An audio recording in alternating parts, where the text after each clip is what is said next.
ඔයාලා දන්නවද? හිතුන ගමන් ටක් ගාලා හදාගන්න පුළුවන් රසම රස ලේසිම ලේසි ඩෙසර්ට් එකක් තමයි මේක. මාරම රසයි. මේක විනාඩි 20ක් හදාගන්න පුළුවන්. එන්න අපි ටක් ගාලා හදමු. බිත්තර දෙකක් මෙහෙම කඩලා දාගන්න. ඒක හොඳට බීට් කරගන්න. ලුණු චුට්ටකුත් ඕන වෙනවා. ඔයාලා වැඩිපුර හදාගන්නවා නම් මේවා ටිකක් වැඩියෙන් දාගන්න. මම මේ හදන්නේ දෙන්නෙක්ට ඇති වෙන්න. පොඩි අයගේ පොඩි බඩගින්නටත් මරු ඉතින් මේක. මයිලෝ පොඩි පැකට් එකක් මෙහෙම දාගන්න. සීනි මෙස හැන්දක් වගේ දාගන්න. ෆ්‍රෙෂ් මිල්ක් මිලිලීටර් 50ක් වගේ දාගන්න. මේ ටික හොඳට කලවම් කරගන්න. දැන් අපි මේක අපේ බිත්තරයකට දාගන්න ඕන. මේ සේරම හොඳට කලවම් කරගන්න. ඔන්න ඒක දැන් හරි.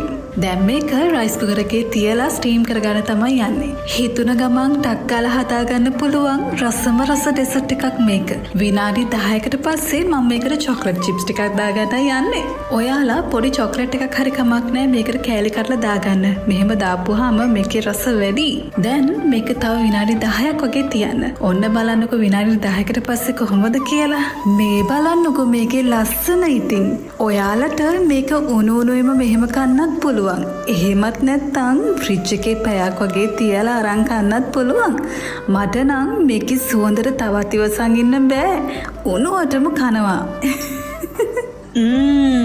මේක නම් පිස්සුවක් හරිද? ලස්සන වගේම පුදුම රසක් තියෙන්නේ. මේක මාරම රසයි හරිද? ඇත්තටම හදපු විදිය හිතා ගන්න බැරි තරම් රසයි මේක. ඔයාලත් හදලා රස අනිවාර්යෙන් කියන්න ඕන. හරිද?